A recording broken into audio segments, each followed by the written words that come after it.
Bismillahirrahmanirrahim. Assalamualaikum warahmatullahi wabarakatuh.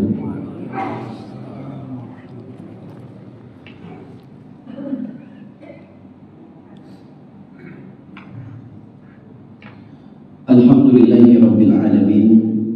Anzala as-sakinata fi qulubil mu'minin liyazdadu imanan ma'a imanihim.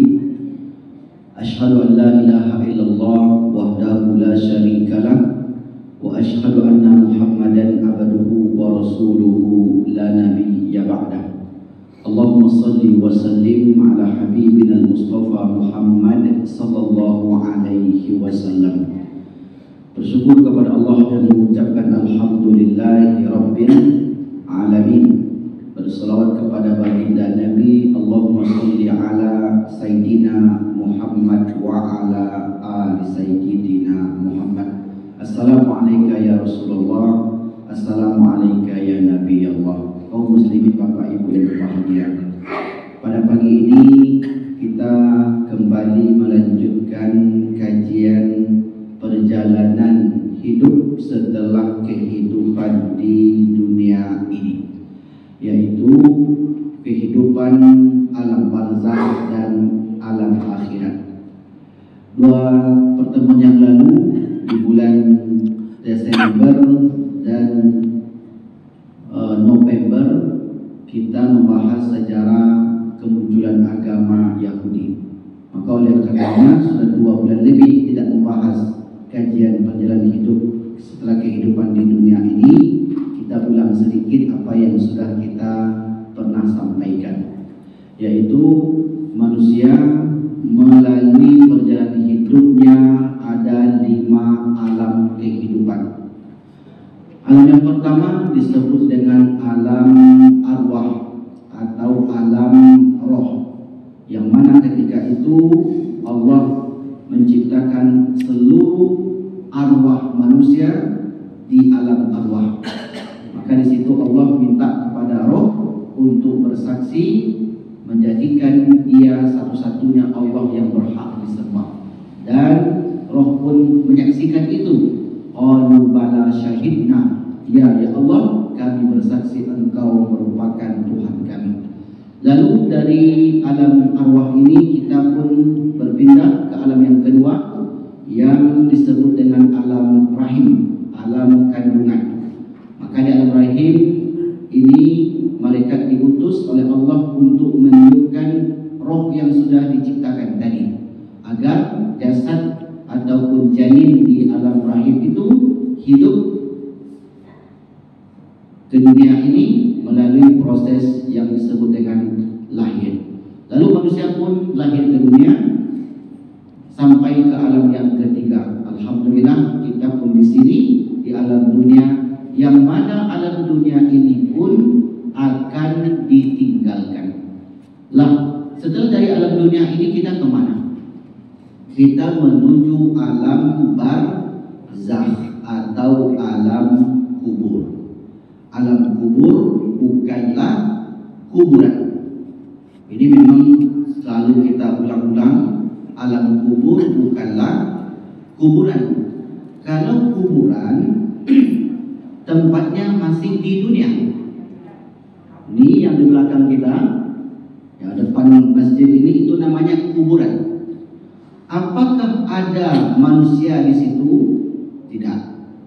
Apakah malaikat mungkar nakir mengajukan pertanyaan di kuburan? Tidak.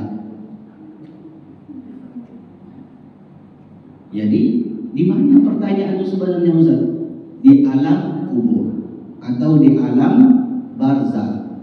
Jadi Bapak Ibu, bagaimanapun kita mendeteksi, melihat ataupun menjaga kuburan itu, malaikat tidak ada di situ. Malaikat mungkar nakir. Karena sering kita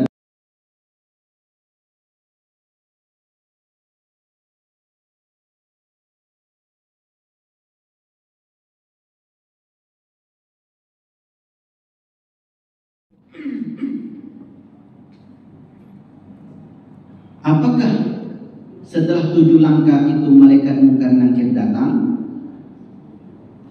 Tidak. Tidak mesti menuju 7 langkah.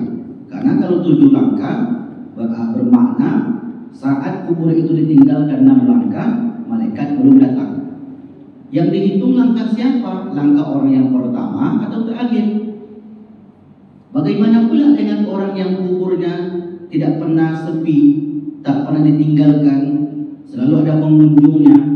Berarti kuburan itu tidak ditanya. Apakah betul seperti itu? Tentu tidak. Jadi pertanyaan alam kubur ataupun azab alam kubur ataupun nikmat-nikmat alam kubur bukanlah di kuburan. Kuburan itu hanyalah sebagai simbol, sebagai tanda, sebagai tempat jasad agar tidak busuk, agar tidak mengganggu. Maka kita kuburlah. Ada mungkin orang kuburnya di lembah timah, karena bekerja di pabrik timah, terjadi kecelakaan, cemplung masuk dalam timah itu. Apakah dia punya kubur? Tidak ada kuburnya. Apakah dia akan ditanya oleh malaikat mungkar nakir? Tetap. Jadi Bapak Ibu yang berbahagia, tidak ada hubung kaitnya kuburan yang kita lihat di mana nih? Kuburan Covid di Palas. Apakah malaikat itu di situ? Tidak ada di situ. Nah, mohon ibu-ibu perhatian ke depannya. Mohon tidak berbicara dulu di belakang. Kita mengadakan pengajian dahulu, nanti salah paham. Ya, ibu-ibu mohon kerjasamanya. Kalau mau cerita nanti saja ceritanya, selesaikan dulu pengajian kita, atau kita selesaikan pengajiannya. Gimana Bapak Ibu? Karena saya terganggu kalau saya bicara, ibu-ibu juga ikut bicara di belakang. Mohon dihormati bapak-bapak yang depan ini karena mereka ingin menuntut ilmu. Kalau sekiranya ibu ada keperluan, tidak apa-apa. Jadi tak hadir dulu pengajian ini, tidak ada masalah. Tapi mohon dihormati orang tua kita karena mereka ingin mengaji di sini. Maka saya minta kerjasamanya. Kalau memang tidak bisa menahan dulu yang disampaikan, maka nggak apa-apa, kami persilakan untuk tidak ikut dulu pengajian ini. Setuju Pak? Ya, karena terganggu yang depan Ibu. Saya pun nggak konsentrasi nanti menyampaikannya. Baik. Nah, alam kubur itu alam kehidupan yang waktunya sangat panjang sekali, sampai datang hari kiamat. Jadi kita mesti berpikir, kalau saya meninggal nanti, saya bukanlah mati. Saya ini hanya berpindah dari satu kehidupan menuju kehidupan yang lain. Jadi sebenarnya tidak ada yang namanya mati itu Bapak Ibu. Yang mati itu hanya lenyap dari pandangan manusia. Sementara perjalanan kita akan terus berlanjut sampai ke akhirat. Maka alam kubur itu adalah alam yang sangat panjang sekali. Maka Allah sebutkan di dalam Al-Quran surat yang ke-40, hatta idza jaa ahadahumul maut qala rabbirji'un. Apabila sampai kepada mereka kematian, mereka mengatakan rabbirji'uni, ya Tuhanku, kembalikan aku ke dunia. Itu di ayat yang ke-99 surat ke-40. Maka kata Allah, kalla, tidak, innaha kalimatun wa qailuha wa min waraihim barzakh. Maka orang yang sudah meninggal dibatasi oleh yang namanya barzakh, tembok yang tak bisa ditembus sampai hari kiamat. Jadi kalau saya meninggal, Bapak Ibu meninggal, orang-orang yang sudah meninggal hari ini berada di alam penantian yang disebut dengan alam barzakh. Jadi kita di sana, bayang oleh kita yang masanya itu tak pernah terpikirkan, bisa jadi 1 miliar tahun kita di sana. Intinya batasnya kita di sana adalah kiamat. Nah, kalau kiamat, apa kira-kira yang kita rasakan? Bagaimana keadaan kita? Sekali-kali mungkin kita perlu merenung, ya Allah. Saya mati nanti, habis ini saya di sana saya di sana itu saya akan sama seperti halnya kalau saya mau pergi ke Mekah, belum berangkat lagi tapi sudah pasti dia berangkat karena sudah daftar haji, sudah daftar umroh misalnya. Terbayang tak oleh dia, saya nanti berangkat dari Pekanbaru menuju Kuala Lumpur. Dari Kuala Lumpur nanti saya akan langsung turun di Madinah. Nanti kan saya sampai di sana, di mana koper saya? Gimana baju saya? Cukup nggak nih yang saya bawa nih? Muncul rasa risau. Itu perjalanan di dunia. Muncul rasa cemas. Kalau-kalaulah perjalanan saya nanti di sana nggak dapat hotel saya nanti, karena mungkin belum di booking oleh pihak travelnya. Kalau mungkin jangan-jangan di sana ada halangan ini dan itu. Kalaulah pesawat delay dan sebagainya.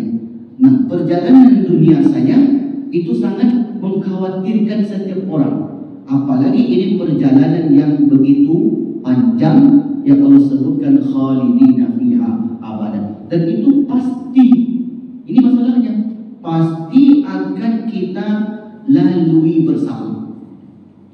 Orang kaya, orang miskin, orang awam, orang pintar, jamaah, ustaz, rakyat biasa, pejabat, semua ke sana. Kain gerbangnya itu disebut dengan kematian.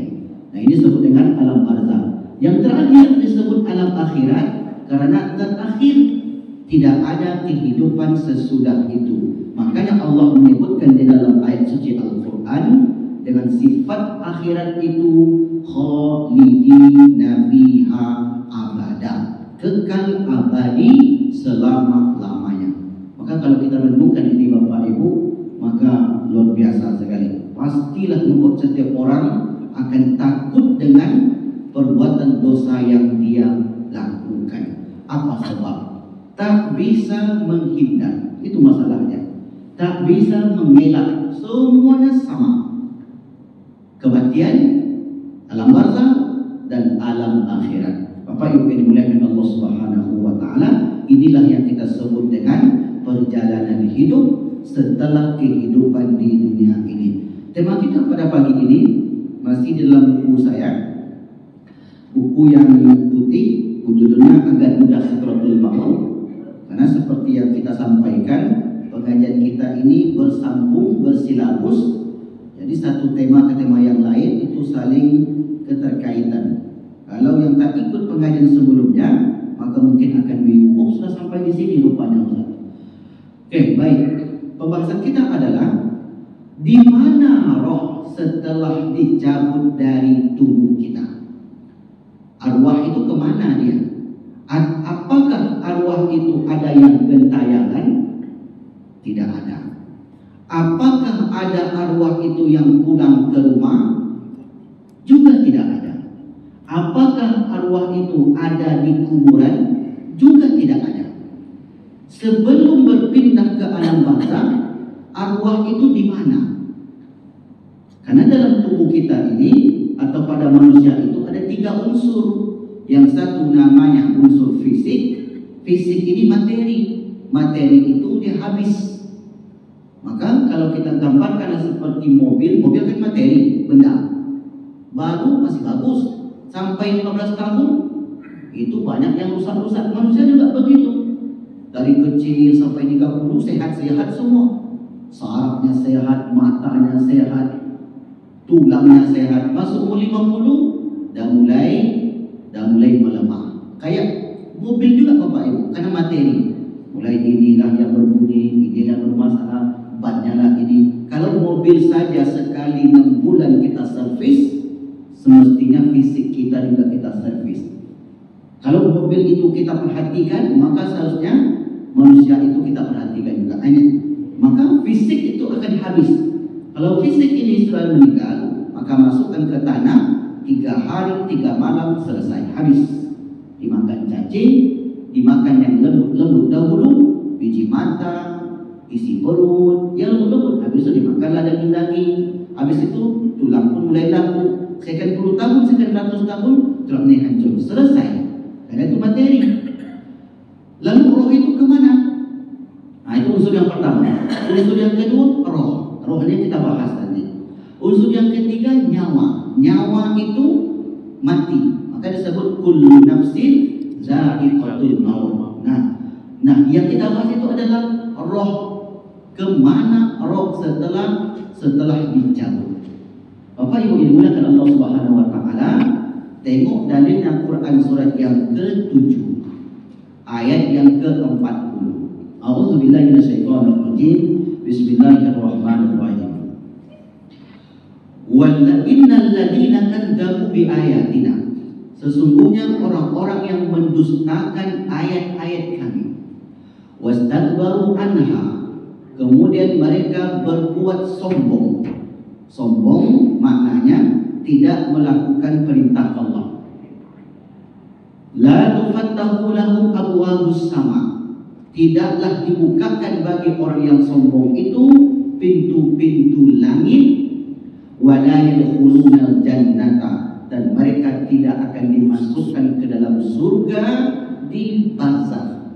Jadi di barzakh itu disebut dengan surga. Allahumma ja'al qabrahu rawdatan min riyadil jannah. Ya Allah, jadikanlah kubur ayah, mak, anak, suami, istri kami ini taman daripada taman surga. Yang menjadi taman surga itu bukan kuburan, akan tetapi alam kuburnya. Makanya Bapak Ibu yang berbahagia, orang-orang yang beriman, orang yang beramal, ketika mereka meninggal, maka Allah Subhanahu wa taala memberikan fasilitas yang sangat bagus untuk dia setelah dia tinggalkan dunia ini. Itu kita dapati di dalam hadis Nabi yang berupa doa. Misalnya kalau kita menyolatkan jenazah, di takbir yang ketiga ada doa yang kita baca, mulai dari Allahumma ighfir lahu, ampunkanlah dia, warhamhu, rahmatilah dia, wa'afihi wa'fu anhu, maafkanlah dia, wa akrim nuzulahu, muliakanlah tempat turunnya, wa wasi' madkhalahu, luaskanlah kuburnya. Allahumma ja'al qabrahu, ya Allah jadikanlah kuburnya rawdatan min riyadil jannah, taman daripada taman surga.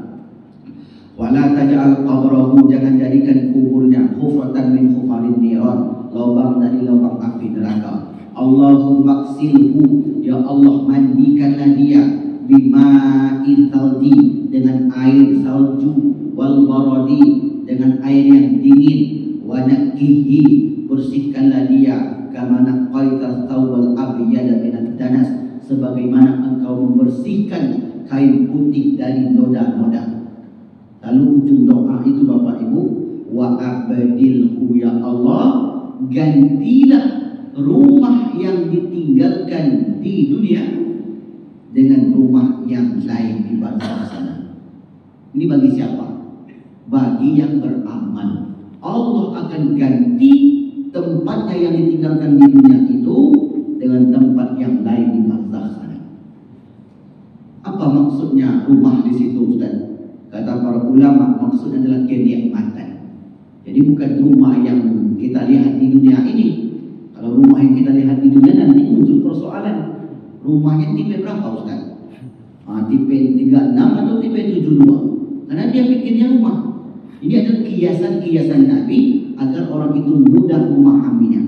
Maka Allah Subhanahu wa taala ganti tempat tinggalnya yang indah di dunia itu dengan tempat tinggal yang indah di barzakh sana. Lalu kemudian yang kedua yang Rasul sebutkan, wa zaujan khairan min zaujihi, gantilah kawannya yang di dunia itu dengan kawan yang lain di sana. Itu yang kedua. Berarti di sana kita tidak seorang diri. Yang ketiga yang Rasul sebutkan, wa ahlan khairan min ahlihi, dan gantilah keluarganya yang ditinggalkan di dunia itu dengan keluarga yang lain di barzakh sana. Menurut para ulama Bapak Ibu, orang yang di barzakh tadi yang waktunya yang taruhlah kita sebut 1 miliar tahun, mungkinkah dia sendiri di sana? Apa yang dia buat dari sana?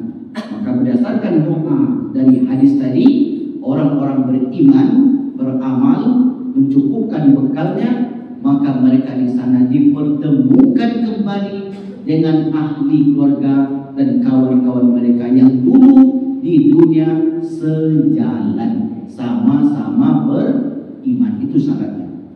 Kalau tak beriman, ayahnya suka ke masjid, ayahnya orang baik beramal, tapi anaknya tidak, sholat pun tidak, karena ayah tidak memperhatikan anaknya. Sholat dari situ, puasa dari situ, tidak peduli dengan anaknya. Ayahnya soleh, emaknya solehah, tapi anaknya tak tahu bagaimana. Di dunia saja Bapak Ibu, kalau sang ayah itu jalannya lurus, anak jalannya lurus, insya Allah sama-sama sukses. Tapi kalau jalan ayahnya lurus, anaknya bengkok-bengkok, entah kemana perginya, itu nampak, bisa terbaca. Ayahnya ke masjid, emaknya ke masjid, anaknya tidak ke masjid. Tidak akan jumpa mereka di masjid. Yang satu ke majelis ilmu, yang satu ke pasar. Tidak akan jumpa. Saya mengisi kajian di Jalan Dagang dekat Masjid Rahmat setiap Jumat subuh, pengajian di situ. Jadi saya tengok ada orang-orang yang bukan muda lagi, sebenarnya waktu dia untuk menyiapkan bekal, tapi tak tahu apa yang terjadi. Orang ke masjid, dia tidak ke masjid, masih saja berdagang karena di situ ada pasar. Jadi apa yang terjadi? Seharusnya umur seperti itu sudah ke masjid, dia tak pernah ke masjid. Kita tengok terus begitu. Sementara yang satu jalannya sudah mempersiapkan diri, yang satu tidak mempersiapkan diri. Bisakah mereka bertemu? Tidak, nggak bisa bertemu. Maka begitulah hakikatnya manusia ini, tak akan bisa mereka bertemu apabila jalannya sudah berbeda dari jalan yang lain. Maka roh tadi pun dicabut dan dibawa oleh malaikat. Maka kata Rasulullah SAW, "Fayas'aluna biha," maka roh itu dibawa ke langit.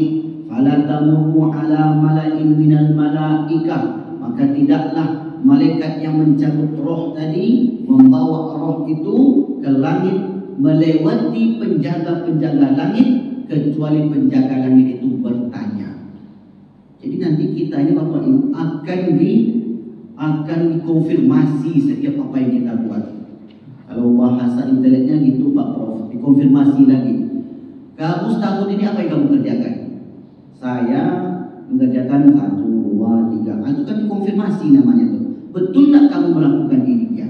Maka kata malaikat yang di atas itu, mereka bertanya, "Ma hadhihi ruhul khabithah." Kebetulan yang dicabut ini rohnya orang yang buruk, orang yang jahat. Roh yang jahat, yang busuk ini, roh siapa yang kau bawa ini wahai malaikat? Kata malaikat penjaga langit. Dijawablah oleh malaikat itu, fayaqulun, mereka menjawab, fulan, orang itu. Itu udah orang itu dulu di dunia, ini namanya. Yang suka begini. Bi'akbahi asma'ihi, dengan nama yang buruk. Disampaikanlah oleh para malaikat itu nama yang buruk tadi.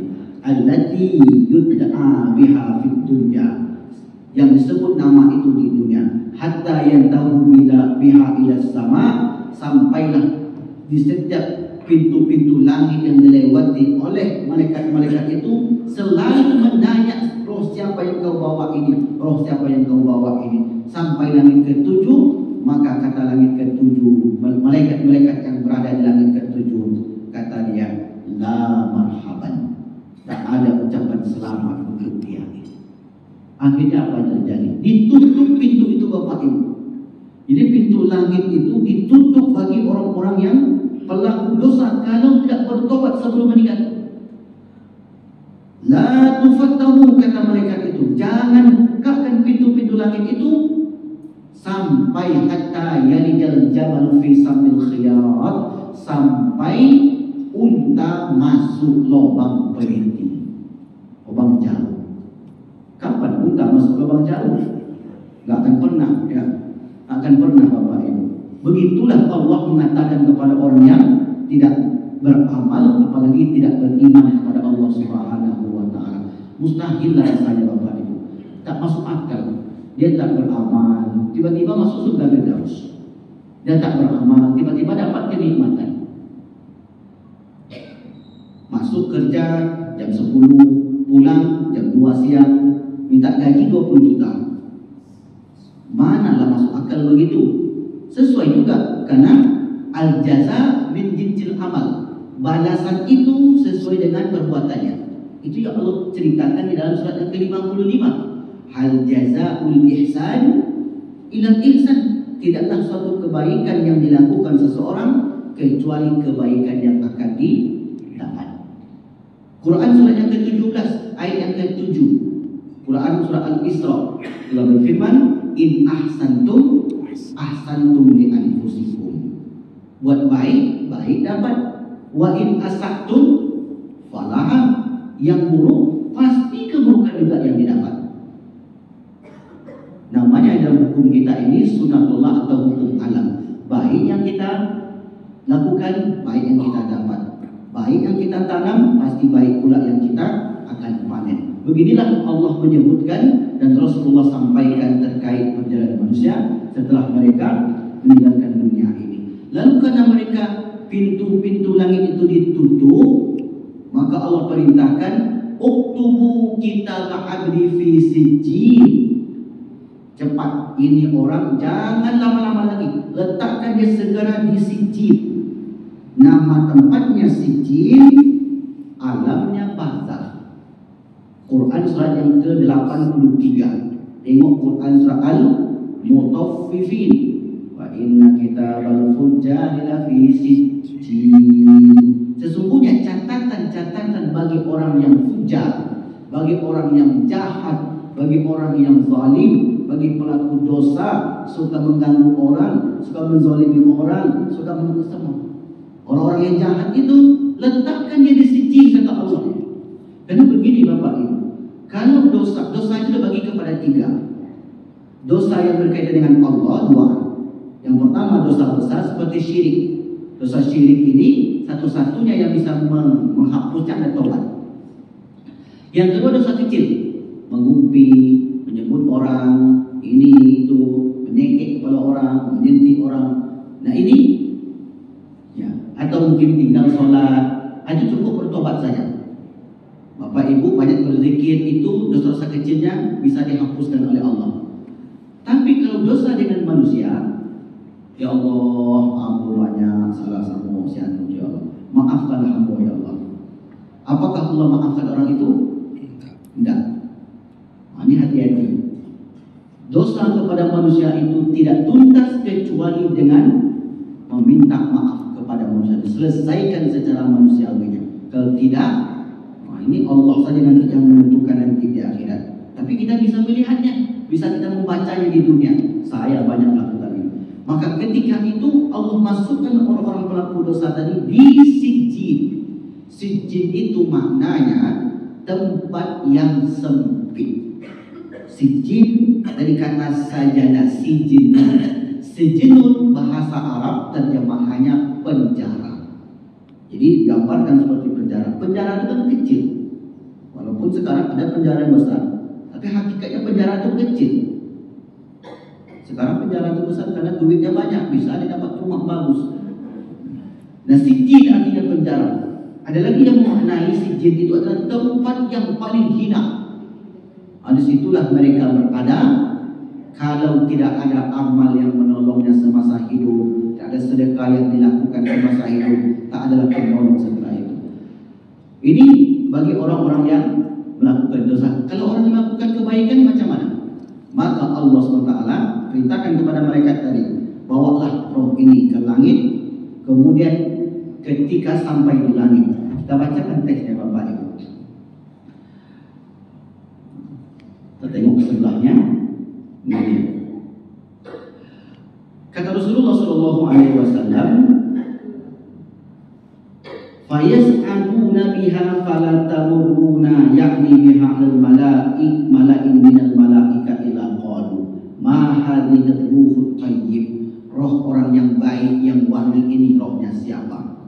Mereka orang-orang yang salat, orang yang zakat, orang yang puasa, orang yang bersedekah, orang yang ikut majelis zikir, orang membaca Al-Quran. Dijawablah oleh malaikat-malaikat itu sesuai catatan-catatannya.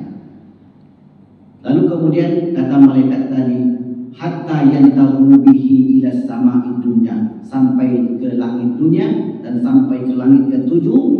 Fayastaftihuna lahu, dibukakanlah pintu-pintu langit itu baginya. Fayuftahu lahu fayushayyi'uhu min kulli sama'in muqarribuha ila sama'it taliha. Nama orang itu sudah terpampang macam caleg hari ini lah. Di mana-mana di sudut jalan ada beliau. Dalam tengoklah Bapak Ibu, di mana sudut jalan persimpangan situ pasti banyak beliau. Suntuklah mata kita ini. Nama dia saja isinya. Nah kira-kira begitulah gambarannya nanti itu. Nama dia saja tertulis.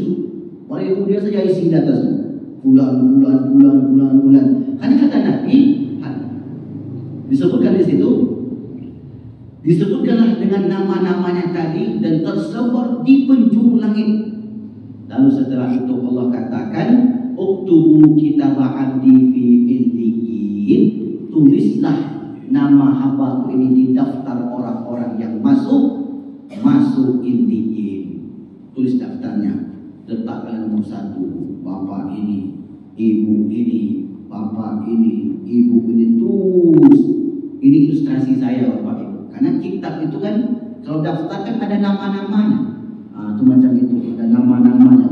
Nama donatur bapak ini 200.000, bapak ini 500.000, bapak ini 1 juta. Itu kan nama-nama daftar. Kitab itu artinya tulisan-tulisan yang berisi, buku yang berisi tulisan.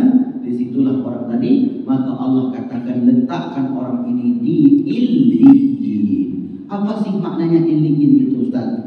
Illiyin itu maknanya tempat yang mulia, tempat yang tinggi dari kata ala, illiyin. Maka sesampai di sana Bapak Ibu, masuklah berlakulah alam barzakh bagi dia. Datanglah orang kepada dia, si mayat tadi. Wa ya'ti rajulun, datang seseorang, hasanul wajhi, wajahnya sangat indah sekali. Di mana datangnya? Nanti di barzakh, bukan di kuburan. Di barzakh datang orang. Hasanus thiyab, pakaian yang begitu bagus sekali. Wa thayyibur rih, aromanya yang begitu wangi sekali. Orang ini berkata kepada si mayit di barzakh sana, kata dia, "Abshir, hei si fulan, berbahagialah engkau. Hadza yaumukan ladzi kunta tu'adu." Inilah yang dijanji-janjikan Allah dahulu ketika di dunia kepadamu. Dan semua dijanji saja Bapak Ibu. Apa itu salat, sedekah, zakat, yang sudah sampai besoknya bayarkan zakat hartanya. Yang punya emas 86 gram, bayarkan 2,5%. Yang punya tabungan sampai ratusan juta, bayarkan sekali setahun 2,5%. Karena itu hak Allah, bukan hak orang. Itu hak Allah untuk menyelamatkan kita. Tapi bayarnya zakatnya itu, maka ada ancaman bagi dia. Walladzina yuriduuna adh-dhahabata wal fiddata wa la yunfiqunaha fi sabilillah fabashshirhum bi'adzabin alim. Orang menyimpan emas, menyimpan perak, uang yang banyak, tidak dikeluarkan haknya itu 2,5%, maka kabarkan kepada dia berupa azab yang pedih. Itu ancaman dari Allah bagi orang memiliki harta.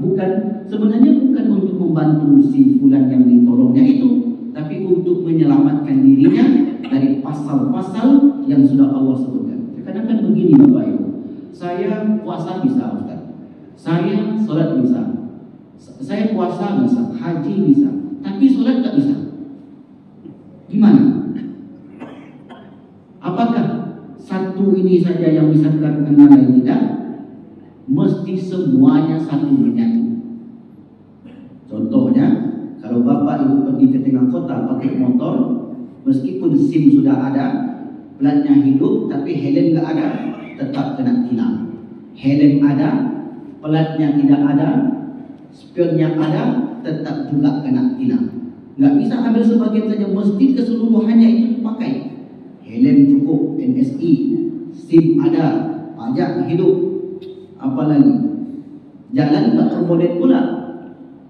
Ini aturan-aturan di dunia begitu modelnya. Aturan-aturan di dalam Islam pun seperti itulah keadaannya. kemudian dilakukannya, ditunaikannya hak-hak Allah tersebut, maka Allah kelak akan tempatkan dia di illiyin. Maka orang itu berkata, berbahagialah kau wahai si fulan, sayalah dulu amalan puasamu, sayalah dahulu amalan solatmu, sayalah dahulu amalan zikirmu, sayalah dahulu amalan sedekahmu, amalan zakatmu, amalan majlismu, amal baca Quranmu. Semua kebaikan-kebaikan itu datang kepadamu. Karena saat itu kita pun menanyai orang tersebut, man anta, engkau siapa? Ana amaluka, saya adalah amalmu. Lalu setelah itu Bapak Ibu, orang ini minta kepada Allah, ya Allah, aqimis sa'ah, cepat-cepat tegakkan kiamat. Sa'arji'u ila ahli wa mali, aku ingin kabarkan keluargaku dan aku kabarkan hartaku. Maka dia minta demikian karena dia sudah melihat apa yang sudah dilakukan semasa hidup itu betul-betul membantu dia setelah dia tinggalkan kehidupan di dunia ini. Beginilah aturan yang Allah buat. Orang yang baik mendapatkan kenikmatan dan keindahan yang luar biasa. Jadi kita Bapak Ibu tenang saja, sudah cukup kita beramal, kerjakan sholat 5 waktu, nanti Ramadan kita puasa. Apalagi sekarang sudah bulan Rajab. Bulan Rajab ini bulan yang mulia. Rajab artinya mulia. Minha arba'atul hurum. Di antara bulan yang 12 itu ada 4 bulan haram. Haram artinya mulia. Masjidil Haram. Orang yang berpuasa di bulan ini pahalanya dilipat gandakan. Orang yang bersedekah, membaca Al-Quran, melakukan amal baik dilipat gandakan. Tapi kata Ibnu Abbas dan Abu Qatadah, fala tazlimu fihinna anfusakum, jangan kalian zalimi diri kalian. Maknanya, kalau orang itu melakukan dosa di bulan Rajab ini, dosanya pun dilipat gandakan. Jadi begitulah Allah memuliakan bulan Rajab dan bulan yang 3 lagi, Zulqa'dah, Zulhijjah dan Muharram. Baik Bapak Ibu yang dimuliakan Allah SWT, mudah-mudahan apapun yang kita lakukan di dunia ini kelak di akhirat menjadi penolong, menjadi pembantu syafaat kita di hadapan Allah, yang mana pada hari itu tidak siapapun yang membantu kita kecuali apa yang sudah pernah kita usahakan. Berbahagianya seseorang di akhirat nanti atau di barzakh nanti berbanding lurus dengan apa yang dilakukan semasa hidup. Banyak berbuat, banyak dapat. Sedikit berbuat, sedikit dapat. Wallahu a'lam bishawab. Ada yang bertanya silakan. Ada waktunya. Lewat 16. Syuruk lewat 25, kok masih panjang lagi. Ada 4 menit lagi. Ada yang bertanya? Kalau tidak ada, saya lanjut lagi.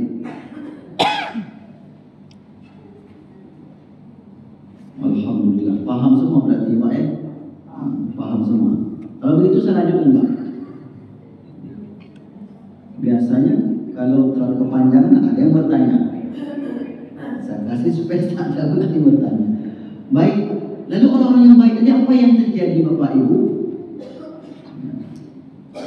Membahas alam gaib harus dengan dalil. Karena akal kita nggak sampai ke sana. Sehebat apapun manusia, kalau sudah masuk bicara gaib mesti dengan dalil. Lalu mereka yang di sana, yang di barzakh tadi,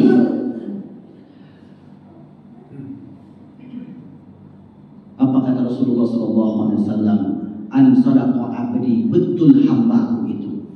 Fa abrishuhu minal jannah, kemudian dibentangkanlah karpet. Itu bahasa kitanya, dibentangkanlah permadani yang dijadi dari surga. Wa albisuhu minal jannah, dan dipakaikanlah kepada orang ini pakaian yang pabriknya dari surga. Waftahu lahu baban ilal jannah, kemudian ini yang selalu didapatkan oleh orang yang baik tadi, dibukakan pintu surga itu bagi dia, dan dia tengoklah pintu surga itu sebagai isinya dari jauh, maka di sana dia mendapatkan kenikmatan. Sehingga orang-orang yang beriman tidak merasakan lama di sana. Karena kalau hidup senang itu Bapak Ibu, hari itu terasa sebentar. Tapi cobalah hidup susah, mau makan payah. Terasa lapang suatu hari itu.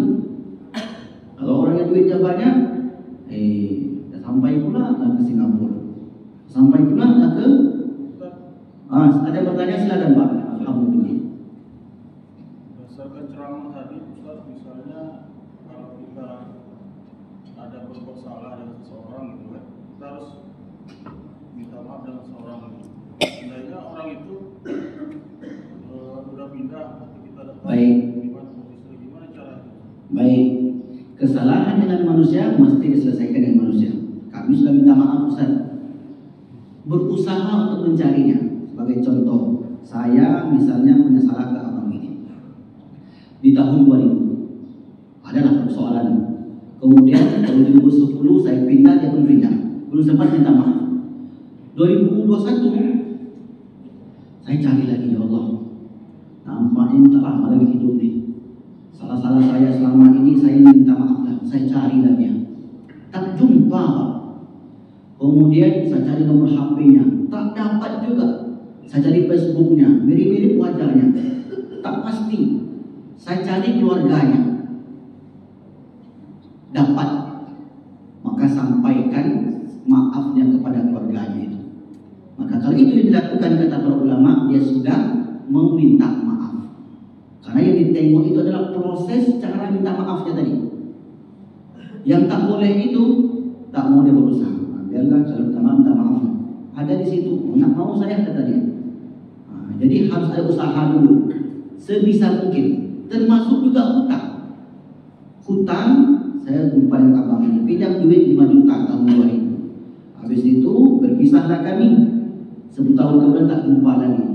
Setelah 15 tahun saya punya duit, tapi saya ingin bayar hutang saya. Saya cari-carilah alamatnya, tak jumpa-jumpa. Saya cari nomor HP-nya, saya cari ke RT RW-nya, tempat di mana kami tinggal dulu, tak ketemu juga. Saya cari keluarganya, tak dapat juga. Gimana nih Ustaz?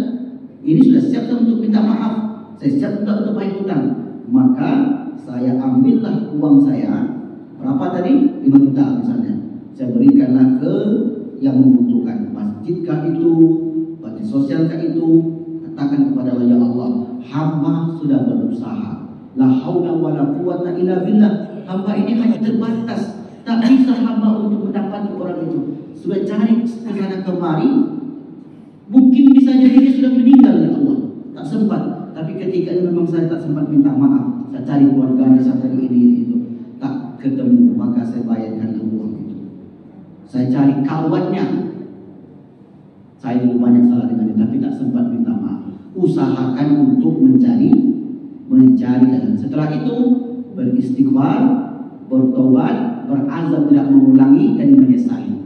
4 inilah yang disebutkan oleh Imam Nawawi untuk menyesali perbuatan kita dengan manusia apabila tidak mendapati orang tersebut. Itu Pak. Ada yang tertinggal Pak?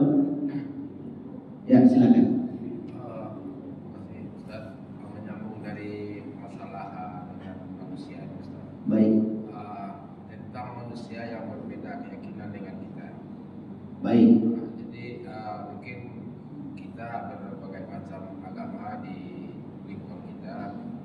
Mungkin pernah kita berbuat agak ego masalah keimanan dengan orang yang berbeda keyakinan dengan kita. Baik. Bagaimana?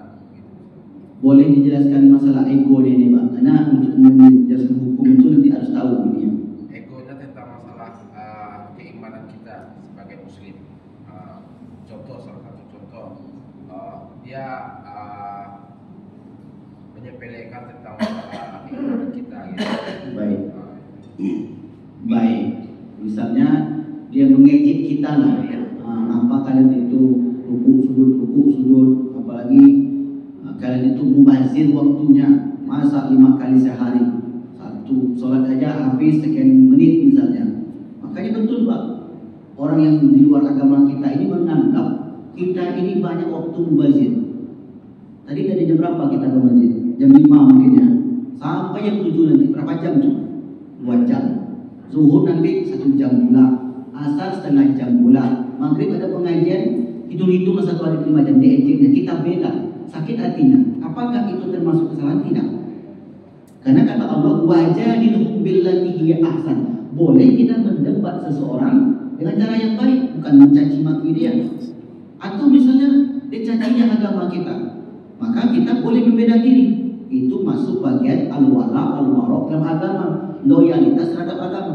Dihinanya Al-Quran kita. Contohlah misalnya kasus Ahok dulu, kan sampai demo itu seluruh Indonesia ini, sampai heboh.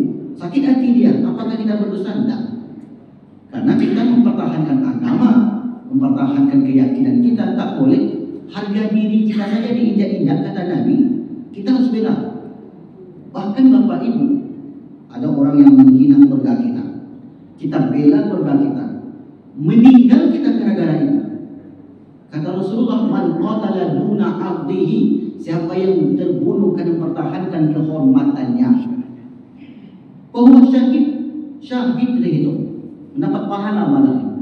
Jadi kalau kasusnya seperti itu, orang ngejek kita, apalagi beda keyakinan tadi, kita wajib membela keyakinan kita.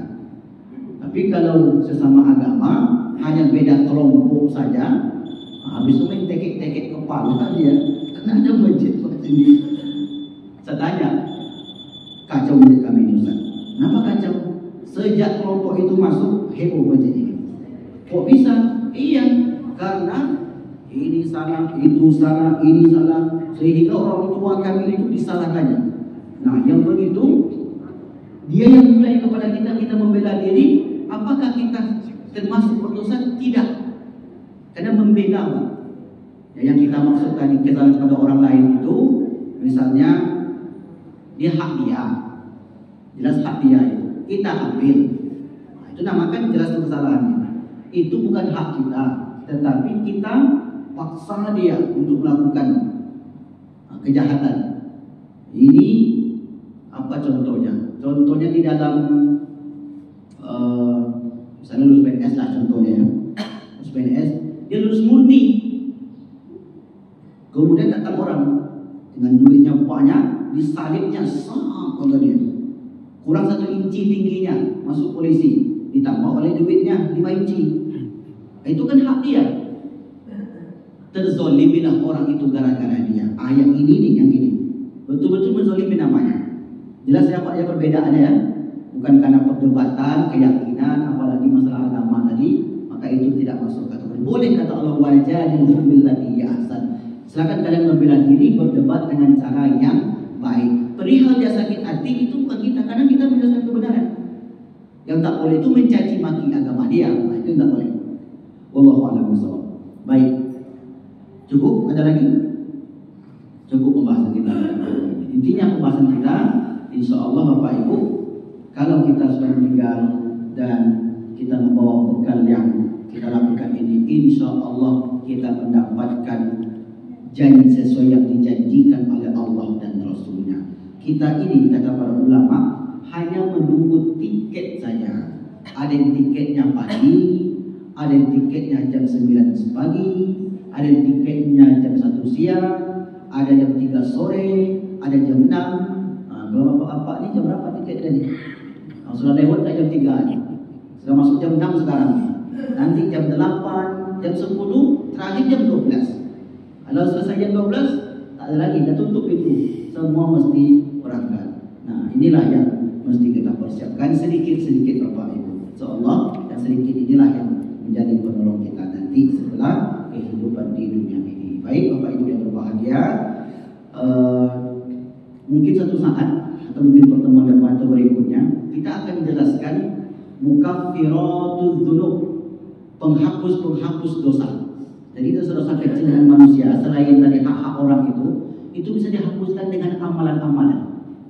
Amalan-amalan itu amalan ringan tapi bisa menghapuskan Bapak Ibu. Kayak tadi tak sengaja menyebut keburukan orang, kan begitu ya. Ada amalan, kalau dilakukan amalan itu dia dihapuskan oleh Allah. Apa dia amalannya? Tunggulah pembahasan selanjutnya insyaallah taala. Maka kita tutup dengan doa kafaratul majlis. Doa kafaratul majlis itu kenapa disebut kafaratul majlis? Karena dalam majlis ini terkadang kita nyebut orang, silap lidah. Maka sebelum kita tutup majlis kita, kafaratul majlis, penghapus kesalahan di dalam majlis. Bapak Ibu nanti duduk nongkrong-nongkrong, setelah selesai doa kafaratul majelis. Mana tahu tersebut Pak aib orang. Nah, dalam majelis ini pun kita dianjurkan subhanallah wa bihamdika asyhadu an la ilaha illa anta astaghfiruka wa atubu ilaik. Wassalamualaikum warahmatullahi wabarakatuh.